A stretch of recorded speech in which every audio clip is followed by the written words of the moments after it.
The biggest downside risk in a recession is not about your investments going down, it's about you losing your job.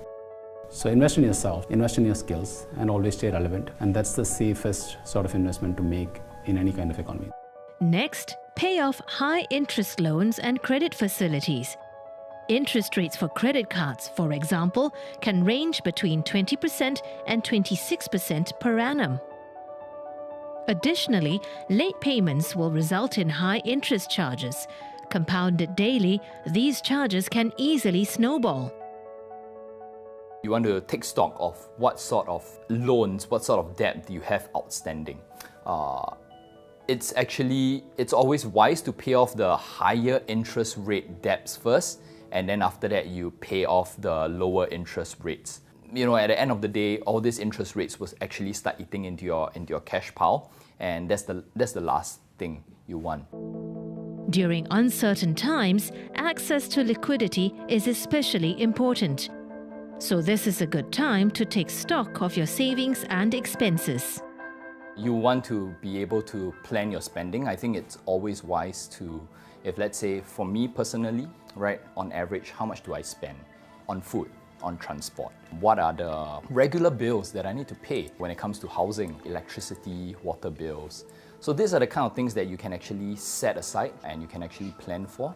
There'll be the other side of things where you also want to have enough money to, say, invest into the markets when the markets are really weak in times of recession. It's financially prudent to have an emergency fund to cover your expenses. 6 months is a recommended minimum, but you may wish to consider having a bigger buffer. I would say I'm looking at around for 8 to 10 months. It's more from a mental health perspective. Having 6 months of spare cash, you probably take 1 month, 2 months max to sort of rest and resettle, reframe your mind, re-strategize where you want to look for jobs, where you want to try to reapply. That's 2 months down. So you have about 4 months of spare cash left. And then if let's say you are going to look for a job. Now, it's not always easy that when you send out application, the HR will get back to you. By and large, you're maybe eating it already into your 5th month out of your 6 month reserve. And when you're coming to the tail end of that reserve, you tend to be a bit more flustered, a bit more stressed. If you have enough spare cash, consider buying short-duration bonds that will help you earn interest for your other short-term spending needs. If let's say I do have that spare cash lying around, I have need for cash, but it's not an immediate need, definitely short-term bond funds would make sense. I would not recommend fixed deposit. Reason because your money is actually locked in there for 3 months, 6 months, 1 year, depending on the terms and conditions that's set out by the banks, right? So when your money is locked into the fixed deposit, you immediately lose that liquidity factor. Short-term bond funds, it makes sense, but it's going to be a bit complicated because you want to look for the higher percentage, the higher yield, the higher returns, and then every time when the bond matures, you want to roll it over. Next, make sure you have the right insurance policies to tide you through any unexpected events. You need to get insurance. Insurance is to help you to protect your wealth because you don't want to be in the situation where you get caught with medical expenses, right? So sometimes these are the things that really are unexpected. So you want to make sure that you are well covered for your hospitalization, critical illness, right? And if you have a life policy, that will be even better as compared to buying a mortgage insurance, which tends to be more expensive, right? So for insurance journey, I would recommend people to look at term insurance rather than long-term insurance. Term insurance covers a specific period. It pays out only upon death or total and permanent disability and does not build cash value.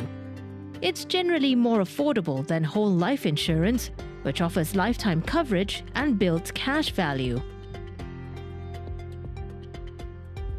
Now may also be a good time to assess and prioritize your policies. I think while insurance at the basic level is important and it's good, not all insurance is necessary. It doesn't make sense to pay increasing premiums just because you want that private hospital bed, so to say, right? Is this level of premium something that is really necessary for me? Can't I get access to the same care of maybe same quality at another hospital, at a government-aided hospital, so to say? For example, if an individual is really cash-strapped, right, but he or she has a car, for example, but our transport infrastructure is really good. If there is no real need, you may want to maybe sell off the car and cut off the car insurance, and that actually translates to quite a lot of savings. If you own stocks as part of your long-term investment strategy, analysts say don't sell when prices are falling. A short-term downturn in the stock market is unlikely to have a material effect on your long-term plans. You're always going to be surprised by why the downturn is coming. But the fact of the matter is you should always be prepared for a downturn. I mean, selling low and buying high is never a good plan. Let's assume that you fear that the next few years are going to be pretty bad for the markets. Even then, it's imperative for you to stay the course. Maybe reduce your incremental investment. Maybe you have a regular investment plan. Maybe next month you allocate more to fixed income.